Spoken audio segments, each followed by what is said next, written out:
তো চলো এদিকে হাঁটতে হাঁটতে যাই। আর এই দেখো তোমাদের দাদাভাই দেখেছো কত সুন্দর এখানে সেই বেড়ার নেট দিয়ে করেছে। দুপুরবেলায় আমি চলে এসেছি আর পাখির ডাকগুলো শুনতে পাচ্ছ তোমরা কত সুন্দরভাবে ডাকছে। তো চলো এই তলা দিয়ে একটু গুড়ি মেরে মেরেই চলে যাই তোমাদের সঙ্গে। এই দেখো আমাদের সুপারি গাছে দেখো কী গাছ হয়েছে এগুলো। এই দেখো এই শিকড়গুলো দেখো, দেখেছো কেমন একটা এর মতো। এগুলো হচ্ছে এক ধরনের মানি প্ল্যান্ট, এগুলো অনেকটা বড় বড় হয়। আমাদের ছাদে আছে কিছুটা, সেগুলো হচ্ছে কিন্তু ছোট ছোট, তো এটা কিন্তু বেশ অনেকটা বড়। আর এইখানে দেখো সেই যে ঢ্যাঁড়স লাগিয়েছিলাম, দেখো ঢ্যাঁড়সের গাছগুলো দেখেছো কত সুন্দর হয়েছে।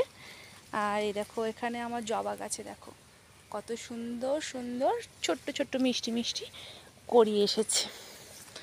আর লঙ্কা গাছটাও দেখো বর্ষা হয়ে কিন্তু বেশ অনেকটা সুন্দর হয়ে মানে তৈরি হয়ে উঠেছে, দেখেছো। আর এই দেখো খেতে দেখো এখানে ঢ্যাঁড়স গাছগুলো দেখো কত সুন্দর হয়ে যাচ্ছে। আর সাথে দেখেছো কত পরিমাণে ঘাস জন্মিয়েছে, আসলে ঘাস হয়ে গেছে, একটু বৃষ্টির জল পেয়েছে তো ওই জন্যই। তো বন্ধুরা ভিডিওটা আজকের এই পর্যন্ত, তোমরা কিন্তু অনেকটা ভালো থেকো। আর পিছন দিকে দেখো লেমন গাছটাও তোমাদের একটু দেখিয়ে নিই, দেখো কতটা পরিমাণে ঝাঁকড়ে উঠেছে, দেখেছো। তো আজকের ভিডিওটা এই পর্যন্ত, তোমরা কিন্তু অনেক ভালো থেকো, বাই বাই।